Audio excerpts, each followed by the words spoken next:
এখান থেকে আল্লাহ আযজা ওয়া জাল্লা বলেন, এটা একটা বড় অনুচ্ছেদ। তিনি আগের জাতিসমূহের বিষয়ে আলোচনা করেছেন।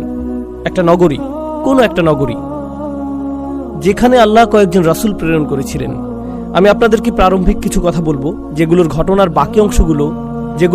বাকি অংশগুলো অনুধাবনের জন্য কাজে আসবে। এক্ষেত্রে গত আলোচনা থেকে প্রাপ্ত একটা উল্লেখযোগ্য বিষয় আমাদের সামনে রয়েছে। আপনাদের মনে আছে আমি বলেছিলাম যে সত্য আমাদের সামনে স্পষ্ট হয়ে গিয়েছিল। এছাড়া তাদের সামনে ছিল একটা দেয়াল, পেছনেও ছিল দেয়াল, তাদের গলায় বেরি পরানো ছিল, ইত্যাদি ইত্যাদি। তারা সম্পূর্ণরূপে সত্য থেকে অবরুদ্ধ ছিল।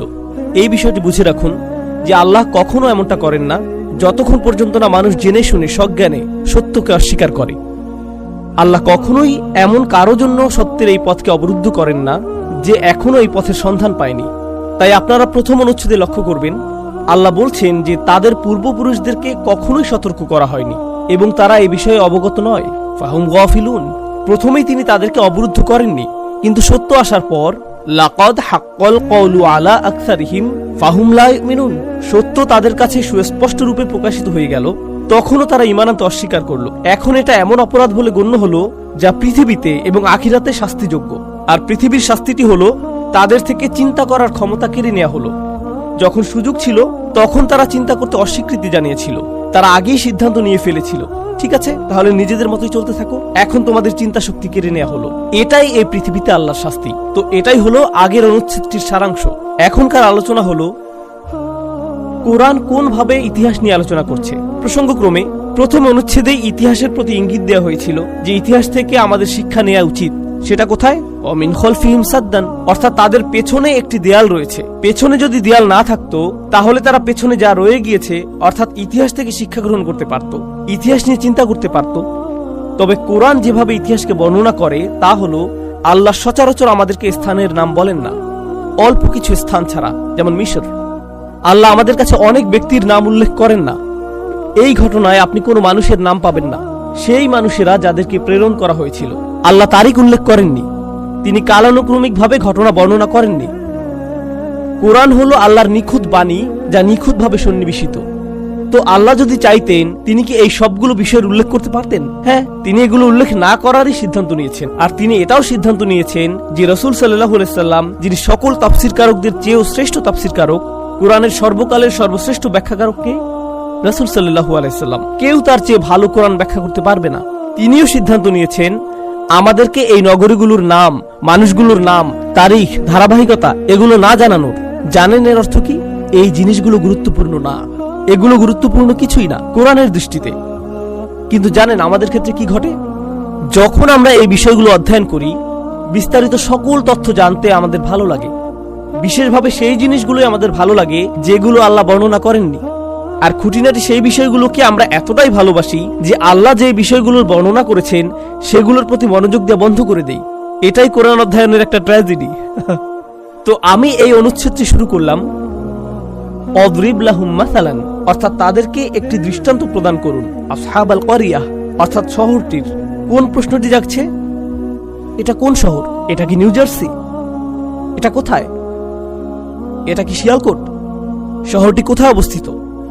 তো আমাদের ইতিহাসে আপনারা পাবেন অনেক অনেক চিন্তাবিদগণের মতামত যে এটি তাকিয়া নামের একটি শহর, এই শহরটির অবস্থান সেখানে, এটা অবস্থিত এখানে। এটা যদি গুরুত্বপূর্ণ হতো তাহলে কে এটা বর্ণনা করতেন? আল্লাহ।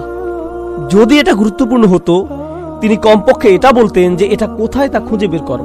তিনি এটা করেননি। এগুলো মূল বিষয় নয়, এগুলো সবই হলো বিভ্রান্তি। কোরআনকেই আমাদেরকে সর্বোচ্চ আসনে রাখতে হবে। এটা যেই জিনিসকে গুরুত্ব দিবে আমরাও তাকে গুরুত্ব দিব, এটা যাকে অপসারণ করবে আমরাও তাকে অপসারণ করব। এভাবেই আমরা কোরআনের কাছে আত্মসমর্পণ করব, এভাবেই আমরা আল্লাহর বাণীর কাছে আত্মসমর্পণ করব। আমাদের চিন্তা পদ্ধতিকেও আল্লাহর বাণীর কাছে সমর্পণ করতে হবে। কিছু জিনিস রয়েছে যা গুরুত্বহীন এবং তা এরকমই থাকা উচিত। পুঁথিগত অনুশীলনের বিষয়বস্তু হতে পারে, কিন্তু সেগুলো অগ্রাধিকারকে পরিবর্তন করতে পারে না। আর কোরআন এসেছে আমাদেরকে সঠিক অগ্রাধিকারটি বোঝাবার জন্য। এটা এমন গ্রন্থ না যেখান থেকে আপনি শুধু তথ্য সংকলন করবেন। তথ্য সংকলন মূল বিষয় নয়, বরং সঠিকভাবে চিন্তা করা, পথনির্দেশ পাওয়া। তো আসুন এখন আমরা শুরু করি। আল্লাহ বলেছেন তাদেরকে একটি দৃষ্টান্ত প্রদান করুন, এর দ্বারা আপনি আরো ভালোভাবে উপলব্ধি করতে পারেন। মনে করে দেখুন, আগের অনুচ্ছেদটিতে তিন ধরনের শ্রোতা ছিল। একজন ছিলেন রাসূল আলাইহিস সালাম। তো দৃষ্টান্তটি তাকেও কোনোভাবে উপকৃত করবে, এটা মাথায় রাখুন। আরেক ধরনের শ্রোতা ছিল কাফেররা। দৃষ্টান্তটি কোনোভাবে তাদের সাথেও সম্পর্কযুক্ত। কিন্তু প্রথম অনুচ্ছেদটিতে তৃতীয় আরেক ধরনের শ্রোতাও ছিল। সেটাকে অজ্ঞাত, অপরিচিত একজন মাত্র ইমানদার। কোনো এক স্থানে আমরা এমনকি তার সম্পর্কে তেমন একটা জানিও না। কোনো এক স্থানে তিনি শুধু আল্লাহকে আর রহমানকে না দেখেই ভয় করেছেন, সেই একজন, সেই ইমানদারটিও এই অনুচ্ছেদটি থেকে অনুপ্রেরণা খুঁজে পাবেন। তো এই তিন ধরনের শ্রোতারা এই ইতিহাস থেকে তাদের নিজেদের জন্য শিক্ষা খুঁজে পাবে। অদ্রিব লাহুম মাসালান আসহাবাল করিয়াহ, তাদেরকে দৃষ্টান্ত প্রদান করুন শহরটির। আল্লাহ কুরাইশদেরকে এভাবে বর্ণনা করেছেন। তিনি কি তাদেরকে জাতিটি হিসেবে বর্ণনা করেছেন? তিনি তাদেরকে একটি জাতি হিসেবে বর্ণনা করেছেন।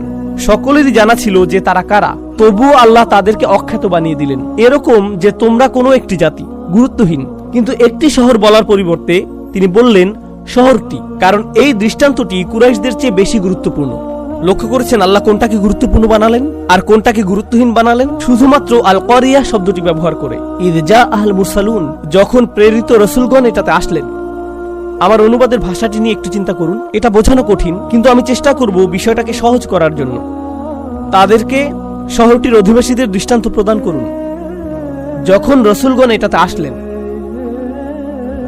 শহরটির অধিবাসীদেরকে যখন রাসূলগণ এটাতে আসলেন, এটা দিয়ে কি বোঝাচ্ছে? শহরটি।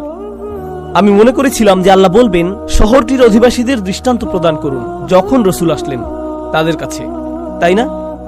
কিন্তু তাদের কাছে আসা বলার পরিবর্তে আল্লাহ বললেন রাসূলগণ আসলেন। এটাতে কোনো পার্থক্য আছে? অবশ্যই পার্থক্য রয়েছে।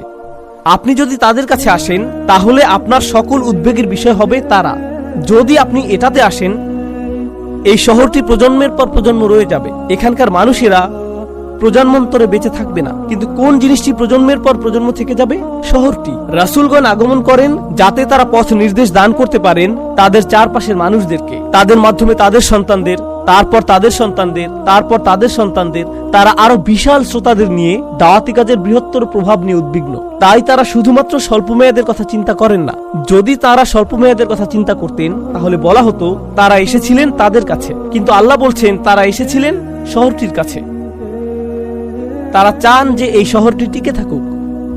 রাসূলগণ শহর ধ্বংস করতে আসেন না, রাসূলগণ আসেন শহরকে টিকিয়ে রাখতে। মানুষ মনে করে যে যখন রাসূলগণ এসে পড়েন তখন আল্লাহ শহরগুলোকে ধ্বংস করেন। এভাবেই আমরা চিন্তা করে এসেছি। এটা অপরিপক্ক চিন্তা। জাতিগুলো ধ্বংসপ্রায় হয়েছিল তাদের পাপের কারণে। রাসূলগণ এসেছিলেন আশার শেষ আশ্রয়স্থল হিসেবে। নিজেদেরকে পরিবর্তন করো। তারা ধ্বংস করতে আসেননি, তারা এসেছেন সংশোধন করতে। আর তারপর মানুষ রাসূলদেরকে দোষারোপ করতে শুরু করলো, তোমাদের কারণে আমরা ধ্বংসপ্রাপ্ত হয়েছি। তোমরা নিজে থেকেই পৌঁছে গিয়েছিলে শেষ স্তরে। রাসূলগণ আসলে করুণা প্রদর্শন করেছেন, যা ইতিমধ্যেই আয়াতটিতে প্রতিষ্ঠিত হয়েছে। তানজিল আল আজিজ আর রহিম। রাসূলগণকে হতে হবে করুণাশীল। এখন আমি ইতিমধ্যে আপনাদের বলেছি যে শহরটি কেন গুরুত্বপূর্ণ এবং এখানে পরবর্তী প্রজন্মের জন্য উদ্বেগের বিষয়টি উঠে এসেছে। এখন মুরসালুন শব্দটির দিকে লক্ষ্য করুন। ইদ জা আহল মুরসালুন, ঠিক যেমনটি ইন্নাকা লামিনাল মুরসালিন, একই শব্দ, তাই না? যখন আমি সেই দ্বিতীয় আয়াতটি আলোচনা করেছিলাম, আমি বলেছিলাম রাসূল সাল্লাল্লাহু আলাইহি সাল্লামকে বলা হয়েছিল তিনি একটি ভ্রাতৃত্বের অংশ। মনে আছে সেটা? আর এখন আবারও ঠিক একই শব্দ ব্যবহার করা হয়েছে রাসূল সাল্লাল্লাহু আলাইহি সাল্লামকে স্মরণ করিয়ে দেওয়ার জন্য যে আপনি এমন ভ্রাতৃত্বের অংশ যারা পূর্বেও সরল পথে চলেছেন। এখন আপনারও উচিত আপনার এই ভাইদের আদর্শ থেকে অনুপ্রেরণা গ্রহণ করা। তো আমি বলেছিলাম তিন ধরনের শ্রোতা রয়েছে রাসূল সাল্লাল্লাহু আলাইহি সাল্লাম। এর দ্বারা তিনি আরো মনোযোগী হয়ে উঠলেন। বিষয়টি এখন তার কাছে বেশি প্রাসঙ্গিক হয়ে উঠল, কারণ ওনারা তার নিজের মানুষ, একই ভ্রাতৃত্বের অংশ। আল মুরসালুন ইদ আরসালনা ইলাইহিম ইসনাইন, অর্থাৎ যখন আমরা দুইজনকে তাদের কাছে প্রেরণ করলাম।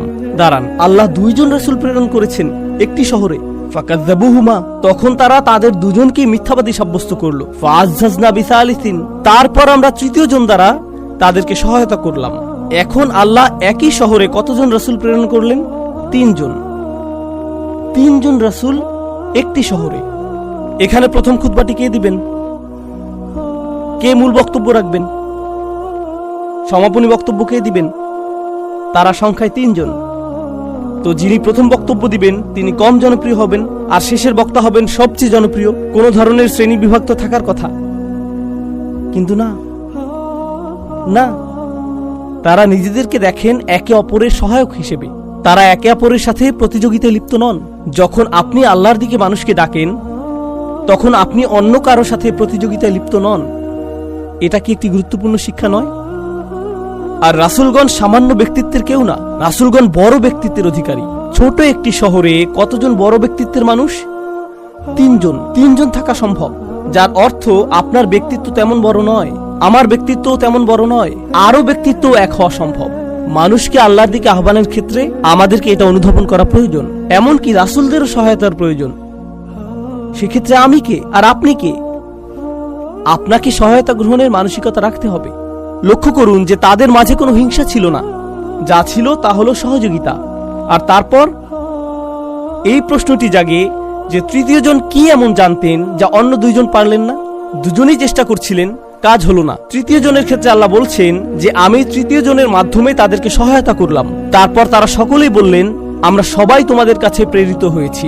তারা একই কণ্ঠে কণ্ঠ মিলালেন, দুজন পরিণত হলেন তিনজনে। প্রশ্ন হলো এর উদ্দেশ্য কি? উদ্দেশ্য হলো সহায়তা। তারা দুজন একাকী ছিলেন, আর আল্লাহ সিদ্ধান্ত নিলেন তাদেরকে সহায়তা দান করার, তাদের উদ্দেশ্যকে সহায়তা প্রদান করার। এজন্যই তিনি আজ্জাজনা শব্দটি ব্যবহার করলেন। তো এমনকি রাসূলগণেরও প্রয়োজন কিসের? সহায়তার। এখন ইতিহাসে রাসূলগণকে সহায়তা করেছিলেন অন্য রাসূলগণ, কিন্তু রাসূল সাল্লাল্লাহু আলাইহি সাল্লামের জন্য সেই সুব্যবস্থা ছিল না। কেন তার জন্য অন্য রাসূলের সহায়তা পাওয়া সম্ভব ছিল না?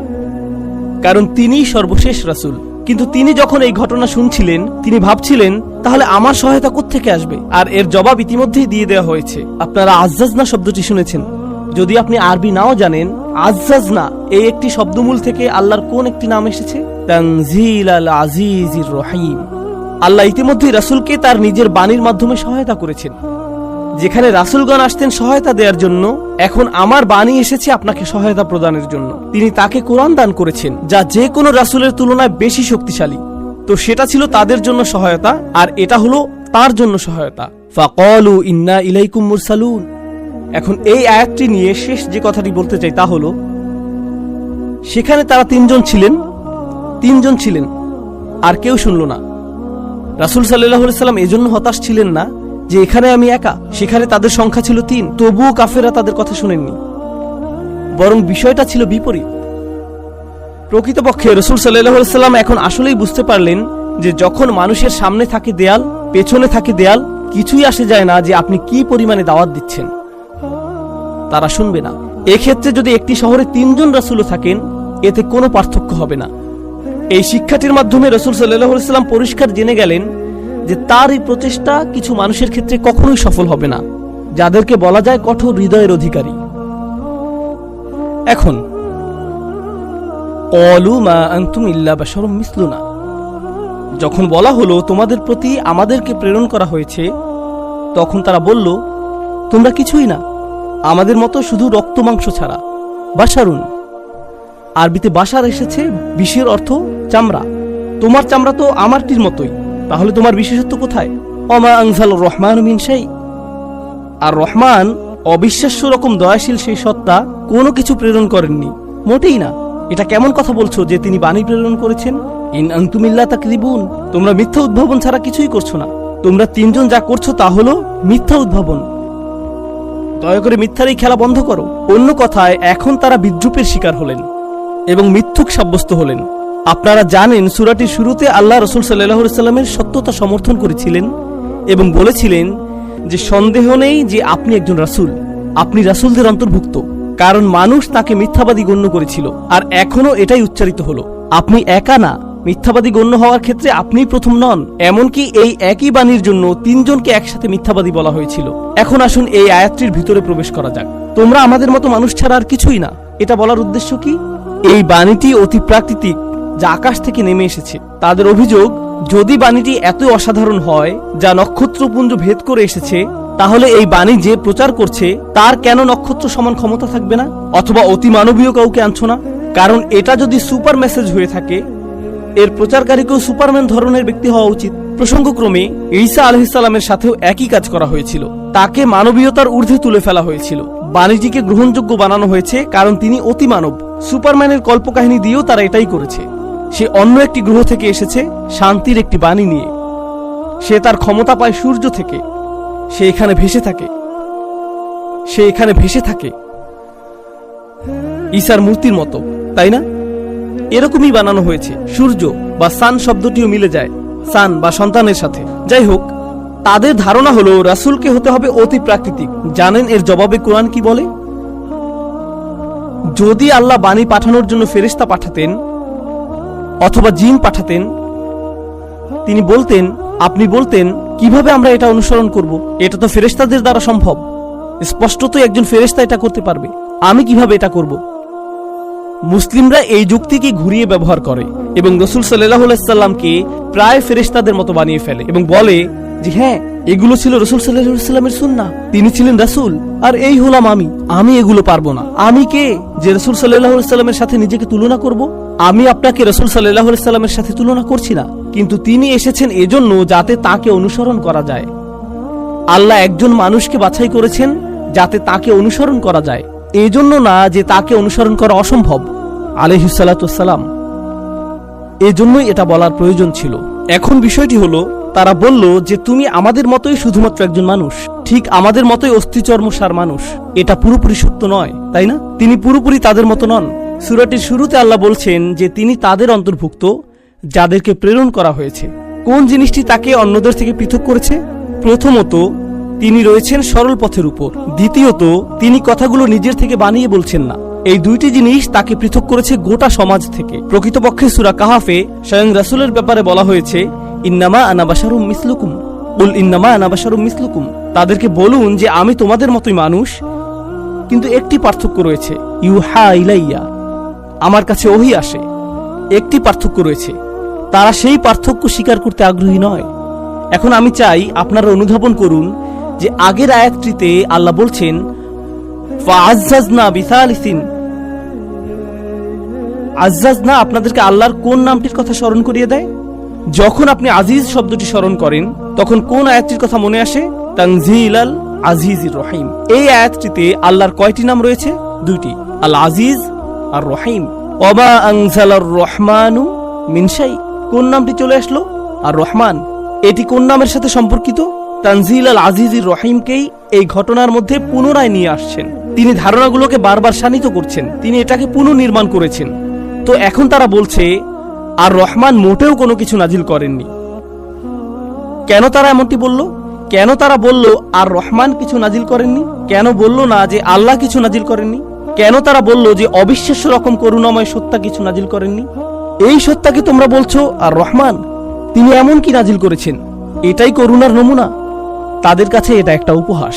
তো তারা আর রহমানকে নিয়ে উপহাস করছে। ওমা আনজালার রহমানু মিন শাই ইন আনতুম ইল্লা তাকযিবুন, তোমরা শুধুমাত্র মিথ্যাই বলছো। সম্ভবত 14 আয়াত না 15 আয়াত। এখন এখানে এই 15 আয়াতের শেষে যে বিষয়টি আমি উল্লেখ করতে চাই তা হলো আমাদের বসদের সম্পর্কে। আমি বসদেরকে ঘৃণা করি, আপনারাও বসদেরকে ঘৃণা করেন। আমাকে বলতে হবে না, আমি জানি কি করতে হবে। এটা বলে দেয়াকে মানব জাতি পছন্দ করে না। আমি এটা পছন্দ করি না যখন তৃতীয় শ্রেণীতে শিক্ষক আমাকে বাড়ির কাজ প্রদান করেন। আমি এটা পছন্দ করি না। আমি এটা পছন্দ করি না যখন পুলিশ আমাকে গাড়ি থামাতে বলে। আমি এটা পছন্দ করি না যখন সরকার আমাকে কর প্রদান করতে বলে, যখন জেলা প্রশাসন আমাকে সম্পদের কর প্রদান করতে বলে।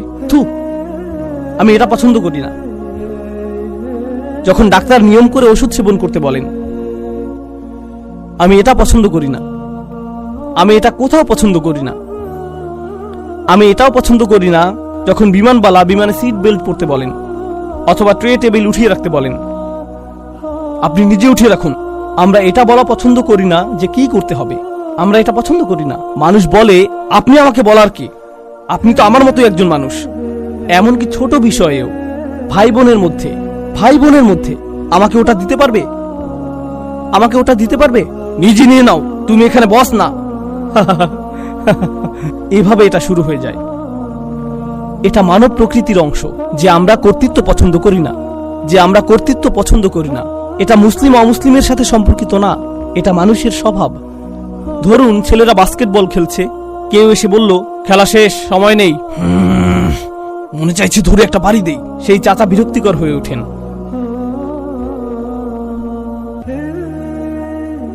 যদি এটা আমাদের প্রকৃতি হয়, সেক্ষেত্রে যখন একজন রাসূল আসেন, রাসূল ছোট বিষয় তাকে অনুসরণ করতে আপনাকে বলছেন না। আপনি যদি রাসূলকে মেনে নেন, তিনি আপনার জীবনের সবকিছুর জন্য নির্দেশনা দিবেন, তাই না? তিনি আপনাকে বলবেন কিভাবে ঘুমাতে হবে, কিভাবে জেগে উঠতে হবে, কি বলতে হবে, কি বলতে হবে না, কখন প্রার্থনা করতে হবে, কখন প্রার্থনা করতে হবে না, কি করতে হবে, কি করতে হবে না, কিভাবে বিয়ে করতে হবে, কিভাবে বিচ্ছেদ করতে হবে, কি করতে হবে যখন আপনি জীবিত, কি করতে হবে যখন আপনি মৃত, কিভাবে আপনাকে সমাধিস্থ করতে হবে, আপনার পূর্বপুরুষদের সম্পর্কে আপনার চিন্তা কেমন হবে। শুধু কি বলতে হবে তাই না, কি চিন্তা করতে হবে তাও তিনি ঠিক করে দেবেন। তিনি ঠিক করে দেন কি ভালোবাসতে হবে, তিনি ঠিক করে দেন কি ঘৃণা করতে হবে, তাই না? এটা অনেক বেশি কর্তৃত্ব। তুমি শুধুমাত্র একজন মানুষ, কিভাবে আমি তোমার কর্তৃত্ব মেনে নিব? আমার স্বাধীনতা প্রয়োজন। তুমি আমার বস নও। আর এটা কোনো নতুন বিষয় না, নতুন ভাবে কোনো কিশোরও এটা উদ্ভাবন করেনি। এটা সবসময়ই ছিল, সবসময়ই ছিল। এটা কোরআনে এসেছে, মা আনতুম ইল্লা বাশারুম মিসলুনা ওয়া মা আনজালার রহমানু মিন শাই। তোমরা নিশ্চয়ই মিথ্যা বলছো। রাসূলের কাছে উচ্চতর সত্য থাকার এই ধারণাটি একজন রাসূলকে ভিন্ন একটি মর্যাদায় উন্নীত করে, আর মানবজাতি অন্য মানবকে উচ্চ মর্যাদায় দেখতে পছন্দ করে না। এটাই ছিল তাদের প্রত্যাখ্যাত হওয়ার কারণ। তারা জবাব দিলেন, আর তাদের জবাব দেওয়ার পদ্ধতিটি ছিল চমৎকার। অলু, তারা বললেন, রব্বুনা ইয়ালামু, আমাদের প্রভু প্রকৃতপক্ষে জানেন, ইন্না ইলাইকুম লামুরসালুন, আমরা নিশ্চয়ই তোমাদের কাছে প্রেরিত হয়েছি। তোমরা জানো আর না জানো, অথবা তোমরা গ্রহণ করো আর নাই করো, কে ইতিমধ্যে বিষয়টা জানেন? আল্লাহ। তোমাদের কাছ থেকে আমাদের স্বীকৃতি প্রয়োজন নেই। আমরা স্বীকৃতি পেয়েছি আল্লাহর কাছ থেকে। এটা কি আগের পাওয়া কোনো শিক্ষার পুনরালোচনা? এই শিক্ষা যে মানুষের কাছ থেকে একজন রাসূলের স্বীকৃতি পাওয়ার প্রয়োজন নেই। ওয়াল কুরআনিল হাকিম ইন্নাকা লামিনাল মুরসালিন। এখন সেটাকে নিশ্চিত করা হলো। এই রাসূলগণ জানতেন যে স্বীকৃতি আসে আল্লাহর পক্ষ থেকে। এই পুনরাবৃত্তিটি আমাদের রাসূল সাল্লাল্লাহু আলাইহি সাল্লামের জন্য। আর প্রসঙ্গক্রমে এখন ইতিমধ্যেই তাদেরকে প্রত্যাখ্যান করা হলো। তাদেরকে বলা হলো যে তোমরা হলে মিথ্যুক। তো দ্বিতীয়বার তারা এই জবাব দিলেন, ইন্না ইলাইকুম লামুরসালুন। আয়াতাংশটি চলে আসলো। এটা কি একটা শিশুর চিৎকার? ও, এখন থেমে গেছে। ও, একটা ছোট বাচ্চা। ছোট বাচ্চারা কিউট হয়। ইন্না ইলাইকুম, ছোট বাচ্চারা কিউট হয়। আমি জানি এরকম বলাটা ঠিক না, কিন্তু আমার 6টি বাচ্চা আছে, আমি এটা বলতে পারি। কোন কোন বাচ্চা দেখতে 90 বছরের বৃদ্ধের মতো হয়ে থাকে। অভদ্রতা যাতে না হয় সেজন্য আপনাকে মাশাআল্লাহ বলতে হয়। আমার এই কথায় শিশুটি কষ্ট পেয়ে গেল। এছাড়া অন্য বাচ্চারা আসলেই কিউট হয়ে থাকে। আমার ছোট সন্তানটি, আমি আমার স্ত্রীকে জিজ্ঞেস করলাম, এটা এমন অসুন্দর কেন? কিছুদিন পরে আবার বাচ্চাটি কিউট হয়ে যায়। আমি বললাম, এখন তুমি ঠিক আছো, এখন ঠিক আছো। কারণ আপনারা দেখেছেন কিভাবে আঙ্গুর বাসি হলে চুপসে যায়, কিন্তু এক্ষেত্রে বিপরীত ঘটে থাকে। তারা চুপসানো অবস্থা থেকে কিউট আঙ্গুরে পরিণত হয়। আমি এভাবে বলতেই পারি, এতে সমস্যার কিছু নেই। আর আপনাদের অপমানিত হওয়ার স্বাধীনতা আছে, কারণ আমি এই এলাকায় বসবাস করি না। ওকে, তো আমি যা বলছিলাম তা হলো, তারা শুধু বলছেন না যে আমরা তোমাদের প্রতি প্রেরিত রাসূল, তারা বলছেন যে নিশ্চিতভাবে আমরা তোমাদের প্রতি প্রেরিত রাসূল। লা মুরসালুন, খেয়াল করুন এখানে লাম রয়েছে, এর আগে এটা ছিল না। এর কারণ হলো এখন তারা তাদের যুক্তি খণ্ডন করছেন। পরিস্থিতি উত্তপ্ত হয়ে উঠেছে, আর বিতর্কের এই উত্তাপ ধারণ করা হয়েছে এই লামে। ওমা আলাইনা ইল্লাল বালাগুল মুবিন, স্পষ্টভাবে পৌঁছে দেয়া ছাড়া আমাদের উপর আর কোনো দায়িত্ব নেই। রাসূলগণ বলছেন স্পষ্টভাবে পৌঁছে দেয়া ছাড়া আমাদের কাঁধে আর কোনো দায়িত্ব নেই। এখন এটা দ্বারা কি বোঝাচ্ছে? এর অর্থ তাদের একটি মাত্রই কাজ আছে, আর তা হলো বাণী পৌঁছে দেয়া, সরল পথে স্থির থেকে এমন বিষয় বলা যার ফলে কেউ কেউ মনে আঘাত পেতে পারে, কিন্তু তারপরেও বলে যাওয়া, যদিও এটা তাদেরকে আরো বেশি বিপদাপন্ন করে তুলতে পারে। তাদেরকে এতেই স্থির থাকতে হবে, কারণ এটাই তাদের কাজ, আর তারা এই বাণী থেকে বিচ্যুত হতে পারবেন না। আলা সিরাতিম মুস্তাকিম। লক্ষ্য করেছেন কিভাবে কোরআন সম্পর্কযুক্ত, কিভাবে এটা নিজের ধারণাগুলোতেই ফিরে আসছে, কিভাবে এটা নিজেকে সত্যায়িত করছে। আল্লাহ প্রথমে বলছেন যে কোরআন হলো সুবিন্যস্ত। এই বিষয়টাও এখন আমি আপনাদেরকে দেখাতে চাই, কিভাবে এই ধারণাগুলো একে অপরকে জোরালো করে চলছে এবং একে অপরের উপর ভিত্তি করে প্রতিষ্ঠিত হচ্ছে। তো এখন পরের বিষয়টি হলো লা আলাইকুম হিসাবুনা ফামা নাকিফ, আমাদের উপর তোমাদের কর্তৃত্ব নেই, আমরা থামবো না, আমাদের উপর কর্তব্য রয়েছে, আমাদের উপরে দায়িত্ব রয়েছে এই বাণী পরিষ্কারভাবে পৌঁছে দেওয়ার। এই দায়িত্ব কোথা থেকে এসেছে? এটা এসেছে এর কারণ তারা হলেন মুরসালিন, অর্থাৎ তাদেরকে প্রেরণ করা হয়েছে একটি মিশন দিয়ে।